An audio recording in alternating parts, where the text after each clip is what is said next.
Hello বন্ধুরা, আজকে চলে এসেছি আবার একটা নতুন ভিডিও নিয়ে। আজকের যে বিষয়টা নিয়ে আমরা আলোচনা করতে চলেছি সেটা হচ্ছে যে ভিসা রিলেটেড, পাসপোর্ট রিলেটেড। অর্থাৎ আপনার কাছে পাসপোর্ট যদি থাকে এবং আপনি যদি কোনো দেশে যাওয়ার জন্য ভিসার জন্য আবেদন করেন, তাহলে সেক্ষেত্রে যে আপনি ভিসার আবেদন করার আগেই একটা স্টেপ যদি আপনি করে রাখেন, সেক্ষেত্রে আপনার ভিসা পেতে খুবই সহজ হয়ে যাবে। অর্থাৎ ইজিলি আপনি ভিসা পেয়ে যাবেন। অর্থাৎ ভিসা পাওয়ার ক্ষেত্রে আপনি এক স্টেপ এগিয়ে রইলেন। তো সেই বিষয়টা নিয়ে আজকে আলোচনা করব, যে কিভাবে সেই জিনিসটা আপনারা করতে পারবেন। সমস্ত তথ্য আপনাদেরকে দেব এই ভিডিওর মাধ্যমে, তাই ভিডিওটা স্কিপ না করে আপনারা দেখতে থাকুন। প্রথমেই জানিয়ে রাখি যে ভিসার ব্যাপারটা কি। অর্থাৎ আপনি যখন কোনো দেশে ভিজিট করতে চাইছেন, সেটা আপনার বিজনেস পারপাসে হতে পারে, বা সেটা চাকরির জন্য হতে পারে, বা আপনার পড়াশোনার ক্ষেত্রে হতে পারে, বা আপনি সেই দেশে ঘুরতে যেতেও পারেন। তো সেই সমস্ত ক্ষেত্রের জন্য কিন্তু আপনার পাসপোর্ট থাকাটা বাধ্যতামূলক, এবং সেই পাসপোর্টে একটা ভিসার স্ট্যাম্প থাকাটা খুবই জরুরি। তার কারণ সেই দেশ আপনাকে যদি পারমিশন না দেয় সেই দেশে ভিজিট করার জন্যে, তাহলে কিন্তু আপনি সেই দেশে ভিজিট করতে পারবেন না। অর্থাৎ উদাহরণস্বরূপ এরকম বলা যেতে পারে যে আমি যদি ডিসাইড করি যে আমি কোনো একটা দেশে যাব, ফর এক্সাম্পল আমি দুবাই যেতে চাই, অর্থাৎ ইউনাইটেড আরব এমিরেটসে যেতে চাই, তাহলে আমার ভিজিট করার কি উদ্দেশ্য, অর্থাৎ আমি কেন ভিজিট করতে চাইছি, তো সেই সমস্ত যাবতীয় তথ্য এবং সমস্ত রিজন আমাকে কিন্তু একটা ফর্মের আকারে ফিল আপ করে এটা কিন্তু জমা দিতে হবে। আর এটা জমা দিতে হবে যে ইউএইর যে কনসুলেট আছে আমাদের ইন্ডিয়াতে, অর্থাৎ এমব্যাসি যেটাকে বলা হয়, ঠিক আছে। তো সেখানে আমাকে ভিজিট করতে হবে। ভিজিট করে সেখানে কিন্তু আমাকে ভিসার জন্য অ্যাপ্লাই করতে হবে, এবং ভিসার জন্য অ্যাপ্লাই করার পরে কিছু প্রসেস আছে, যে প্রসেসগুলো তারা খতিয়ে দেখার পরেই কিন্তু ভিসা আমাকে অ্যাপ্রুভ করবে। তো সেক্ষেত্রে একটা তথ্য আপনাদেরকে জানিয়ে রাখি যে পুলিশ ক্লিয়ারেন্স সার্টিফিকেট, অর্থাৎ পুলিশের তরফ থেকে একটা পজিটিভ আনসার, যে আমার ব্যাকগ্রাউন্ড হিস্ট্রিতে কোনো সমস্যা নেই, অর্থাৎ আমার পুলিশই কোনো কেসেস বা কোনো রকম কোনো সমস্যা কিছুই নেই, অর্থাৎ পুলিশের তরফ থেকে আমার ব্যাকগ্রাউন্ড একদম ক্লিয়ার। তো সেই একটা সার্টিফিকেট যেটার নাম হচ্ছে পুলিশ ক্লিয়ারেন্স সার্টিফিকেট, সেটা পুলিশ স্টেশন থেকে ভেরিফিকেশন করার পরেই আপনি পেয়ে যাবেন। কিন্তু তার একটা আবেদন পদ্ধতি আছে, তো আপনি এই আবেদন পদ্ধতিটা আপনার বাড়িতে বসেই ইজিলি করতে পারবেন। তো সেই প্রসেসটাই আজকে আপনাদেরকে পুরো ডিটেলসে তথ্য দিয়ে জানাবো, এবং আপনারা ভিডিওটা স্কিপ না করে দেখতে থাকুন যে কিভাবে আপনি আপনার বাড়িতে বসেই পুলিশ ক্লিয়ারেন্স সার্টিফিকেটটা আবেদন করতে পারবেন। তো প্রথমে আপনাকে জানিয়ে রাখি, প্রথমে আপনাকে যে পাসপোর্টের ওয়েবসাইট আছে, অর্থাৎ পাসপোর্ট সেবা, আপনি আপনার গুগল ক্রোমে যাবেন, ক্রোমে গিয়ে ওখানে টাইপ করবেন পাসপোর্ট সেবা। পাসপোর্ট সেবা টাইপ করলেই কিন্তু আপনি চলে যাবেন আমাদের যে পাসপোর্টের ওয়েবসাইট আছে, সেই পাসপোর্টের ওয়েবসাইটে, অর্থাৎ পাসপোর্ট ইন্ডিয়া .gov.in, এই ওয়েবসাইটে আপনারা চলে যাবেন, এবং ওখানে এন্টার করার পরেই কিন্তু কিছু অপশন চলে আসবে, যেমন new registration, existing user log in. ওখানে তোমাদেরকে কিন্তু রেজিস্ট্রেশন করতে হবে নতুনভাবে, এবং নতুনভাবে রেজিস্ট্রেশন করার পরে কিন্তু তোমাদের যে ইমেল অ্যাড্রেস আছে, সেই ইমেল অ্যাড্রেসে একটা অ্যাক্টিভেশন লিঙ্ক কিন্তু চলে যাবে। সেই অ্যাক্টিভেশন লিঙ্কে গিয়ে কিন্তু তোমাদেরকে অ্যাক্টিভেট করতে হবে, এবং পাসওয়ার্ড যেটা সেটা তুমি তোমার মেলে পেয়ে যাবে। ইমেল আইডিতে তুমি আইডি এবং পাসওয়ার্ড দুটোই পেয়ে যাবে, এবং সেটা দিয়ে তোমাকে পরবর্তীকালে লগ ইন করতে হবে। তো আমরা এখানে নিউ ইউজার করছি না, তার কারণ আমরা অলরেডি ইউজার রেজিস্ট্রেশন করে ফেলেছি, এবং আমাদের কাছে ইউজার আইডি পাসওয়ার্ড অলরেডি ছিল, যেটা আমরা মেলে অ্যাক্টিভেশন করে নিয়েছিলাম তার আগেই। লগ ইন করার পরেই আপনারা দেখতে পাচ্ছেন যে এখানে অপশান আছে প্রথমেই, যে apply for fresh passport or reissue of passport, আর তার নিচেই আছে যে apply for police clearance certificate. তো আমরা সেই অপশানটাতে ক্লিক করব, এবং ক্লিক করার পরেই কিন্তু চলে আসবে একটা ফর্ম, অর্থাৎ রেজিস্ট্রেশন ফর্ম। তো সেই রেজিস্ট্রেশন ফর্মে ক্লিক করার পরে প্রথমে আমাকে আমার পাসপোর্ট নাম্বারটা দিয়ে দিতে হবে। দিয়ে দেওয়ার পরে এখানে ডেট অফ ইস্যু, অর্থাৎ পাসপোর্টটা কবে ইস্যু করা হয়েছিল, ডেট অফ এক্সপায়ারি, তারপরে প্লেস অফ ইস্যু, তার নিচেই আছে regional country for which the passport PCC is required, ঠিক আছে, purpose for which PCC is required। তো এক্ষেত্রে আমি কোন দেশে ভিজিট করতে চাইছি সেই দেশের নামটা দেব, এবং আমি এখান থেকে পারপাসটা দিয়ে দেওয়ার পরে আমি কিন্তু নেক্সট করব।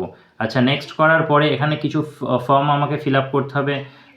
এই যে যেমন এখানে নাম, জেন্ডার, এখানে ডেট অফ বার্থ, এই সমস্ত ডিটেলসগুলো, এবং তার নিচে প্যান নাম্বার এবং আধার নাম্বার আমাকে এন্টার করতে হবে, এবং এমপ্লয়মেন্ট টাইপ। তো ওয়ান বাই ওয়ান এইটা আমি ফিল আপ করার পরে কি করলাম না, এন্টার করলাম সমস্ত ডিটেলসগুলো সঠিকভাবে ফিল আপ করার পরে এখানে আমি নেক্সট অপশানে ক্লিক করব। নেক্সট অপশানে ক্লিক করার পরে এখানে কিছু অপশানস আছে, যেমন ফাদার্স লিগেল গার্জেন, ঠিক আছে। তো সেক্ষেত্রে ফাদার্স নেম বা লিগেল গার্জেন যেটা হবে সেই অপশানটা ফিল আপ করতে হবে, যেটা আমি ফিল আপ করার পরে এখানে আমি নেক্সট অপশানে ক্লিক করলাম। নেক্সট অপশানে ক্লিক করার পরে এখানে অ্যাড্রেসটা টাইপ করতে হবে, ঠিক আছে। এখানে হাউস নাম্বার দিতে হবে, তারপর ভিলেজ বা town, city, state, district, police station, pincode, mobile number, তারপরে ইমেল অ্যাড্রেস। যেগুলোতে স্টার মার্কস দেওয়া আছে রেড করে, এগুলো কিন্তু ম্যান্ডেটরি, অর্থাৎ এগুলো কিন্তু ফিল আপ করতেই হবে, তা নাহলে ফর্মটা আমরা আগে যেতে পারবো না, ঠিক আছে। তো এখানে ইমেল অ্যাড্রেস দেওয়ার পরে ইজ পার্মানেন্ট অ্যাড্রেস অ্যাভেলেবিলিটি, ঠিক আছে। তো সেক্ষেত্রে ইয়েস হবে, এবং is your permanent address same as present address. তো এটা যদি আপনাদের ডিফারেন্ট হয় তাহলে ডিফারেন্ট করবেন, নো করবেন। আর আমার যেহেতু সেম আছে তো আমি এখানে ইয়েস করলাম, এবং ইয়েস করার পরে নেক্সট করলাম। নেক্সট অপশানে একটা পেজ, এখানে কিছু ফলোইং ইনফরমেশন আমাকে পুট করতে হবে। আপনাদেরকে জানিয়ে রাখি যে এখানে যে অপশানসগুলো আছে, এখানে সব কটা অপশান আপনাদেরকে নো করতে হবে। হ্যাঁ, তার কারণ হচ্ছে যে এখানে যেগুলো সবই আপনার পুলিশ রিলেটেড ইনফরমেশন, অর্থাৎ আপনার কোনো কেস চলছে কিনা, বা আপনার ব্যাকগ্রাউন্ডে কোনো সমস্যা আছে কিনা, অর্থাৎ এর আগে কোনো কেস ছিল কিনা, তো এই সমস্ত বিষয়ক। তো এই সমস্ত অপশানগুলো আমি নো নো নো করে দিয়ে চলে গেলাম, এবং সেভ মাই ডিটেলস অথবা নেক্সট অপশানে ক্লিক করব। তো নেক্সট অপশানে ক্লিক করার পরে লাস্ট অপশান, অর্থাৎ প্লেস, আমি যে প্লেস থেকে অ্যাপ্লাইটা করছি, আর এবং এখানে ডেট যেটা অলরেডি নিয়েছে, তো তারপরে আমাকে এগ্রি করে প্রিভিউ পিসিসি ফর্ম অথবা সেভ মাই ডেটা যেটা, সেটা আমি করে নিলাম। করে নেওয়ার পরে এখানে কিন্তু আমার অ্যাপ্লিকেশনটা সেভ হয়ে গেল সাকসেসফুলি। আমি সেভ করে নেব, তার কারণ অনেক সময় পেজ এক্সপায়ার করে যায়, ঠিক আছে। পাসপোর্ট যে ওয়েবসাইটটা আছে সেটা এক্সপায়ার করে গেলে তখন কিন্তু আমাকে আবার নতুন করে ফিল আপ করতে হবে। তাই প্রত্যেকটা ফিল আপ করার পরে আমি সেভ করে নেব, এবং শেষে গিয়ে কি আমি একবার প্রিভিউ করে নেবো যে আমি যে ইনফরমেশনগুলো পুট করেছি সেইগুলো সব ঠিকঠাক আছে কিনা। যদি সব ঠিকঠাক থাকে তাহলে আমি ফাইনাল সাবমিশন করব, এবং আমি সাবমিশন করার পরে এখানে কিন্তু আমার এটা সাবমিট হয়ে গেল, এবং এখানে চলে এলো কি your application forms has been submitted successfully. আমাকে এখান থেকে কী করতে হবে না, একটা অ্যাপয়েন্টমেন্টস নিতে হবে। তো প্রথমেই আমাকে একটা অ্যাপয়েন্টমেন্টস নিতে হবে, এবং অ্যাপয়েন্টমেন্ট যেটা আমি নেব সেটা হচ্ছে কি না, পাসপোর্ট অফিসে, অর্থাৎ যেতে হবে, আমাকে ভিজিট করতে হবে আমার সমস্ত নথিপত্র অরিজিনাল নিয়ে গিয়ে। তার আগে আমাকে একটা 500 টাকার পেমেন্ট করতে হবে। তো আমি এখান থেকে পেমেন্টের অপশানটা, মানে যখনই আমি পেমেন্ট অর্থাৎ অ্যাপয়েন্টমেন্ট নিতে যাব তখনই কিন্তু আমাকে পেমেন্টের অপশান দেবে। তো আমি এখানে পেমেন্টের অপশানে গিয়ে কিন্তু আমি এখান থেকে একটা পেমেন্ট নেট ব্যাঙ্কিংয়ের থ্রু দিয়ে করে দেওয়ার পরেই আমি এখান থেকে আমার যে রিজিওনাল পাসপোর্ট অফিস আছে সেখানে আমি একটা ডেট বুক করতে পারবো, যে ডেট অ্যাভেলেবেল আছে। এখানে ক্যাপচা দেওয়ার পরে এবং আরপিও কলকাতা অর্থাৎ regional passport office Kolkata select করার পরে আমি এখান থেকে আরপিও কলকাতা সিলেক্ট করলাম, করার পরে ক্যাপচা টাইপ করে নেক্সট করব। আর আপনাদেরকে জানিয়ে রাখি যে কলকাতা আরপিও যেটা, সেটা হচ্ছে যে আকাশ টাওয়ার যেটা এখানে দেওয়া আছে ইস্টার্ন বাইপাস, ঠিক আছে। এটা হচ্ছে রুবি হসপিটালের কাছে, অর্থাৎ কলকাতাতে যে রুবি হসপিটাল আছে, যে মোড়টারও নাম হচ্ছে রুবি মোড়, ঠিক আছে, যেটা হচ্ছে ইএম বাইপাসে অবস্থিত, ঠিক আছে। তো সেই লোকেশনে কিন্তু পাসপোর্ট অফিস আছে গ্রাউন্ড ফ্লোরে, তো সেখানে আমাকে যেতে হবে, ভিজিট করতে হবে, এবং এখানে 500 টাকার একটা ফিজ আমি পেমেন্ট করব। আর পেমেন্ট করার আগে আমি এখান থেকে যে গ্রিন যে ডেটগুলো আছে সেই ডেটে একটা আমি ডেট সিলেক্ট করব, এবং সিলেক্ট করার পরে পে অ্যান্ড বুক অ্যাপয়েন্টমেন্ট করব।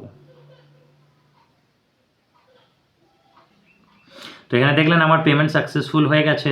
তো এখান থেকে আমি একটা প্রিন্ট আউট যেটা হচ্ছে বের করে নেব, এবং এই প্রিন্ট আউটের সাথে সাথে এবং যাবতীয় আমার যে অরিজিনাল ডকুমেন্ট সমস্ত কিছু আমি নিয়ে যাব, ঠিক আছে। এই যে পেজটা চলে এলো, এখানে কিন্তু আমাকে কত নাম্বার কাউন্টারে যেতে হবে এবং সিকোয়েন্স নাম্বার আমার কী আছে সমস্ত কিন্তু দেখিয়ে দিল, ঠিক আছে। তো আমি যে ডেটে আমি অ্যাপয়েন্টমেন্ট নিয়েছি সেই ডেটে আমি ওখানে ভিজিট করব, আমি আমার ডকুমেন্টস জমা দেবো, এবং ওখান থেকে গভর্নমেন্টের তরফ থেকে একটা ভেরিফিকেশন অর্থাৎ ভেরিফিকেশন একটা হয়ে যাবে। আমার যে নিয়ারেস্ট পুলিশ স্টেশন আছে সেখানে এই ফর্মটা আসবে, এবং সেখান থেকে একটা ভেরিফিকেশন কমপ্লিট হয়ে যাবে। তো এটা সাকসেসফুলি হয়ে যাওয়ার পরে কিন্তু আমার ভিসা পেতে মোটেও সমস্যা হবে না, অর্থাৎ আমি কিন্তু ইজিলি ভিসা পেয়ে যাব, ঠিক আছে। তো এই ভিডিওটা যেটা আপনাদেরকে দেখালাম, যদি ভিডিওটা ভালো লেগে থাকে তাহলে বন্ধুদের সাথে শেয়ার করবেন, এবং এরকম আরও নিত্য নতুন তথ্য এবং ভালো ভালো ভিডিও পেতে আমাদের সাথে থাকবেন। আমাদের চ্যানেলটা সাবস্ক্রাইব করে এবং বেল নোটিফিকেশনটা প্রেস করে রাখবেন। তো ততক্ষণ পর্যন্ত দেখতে থাকুন এবং ভালো থাকুন।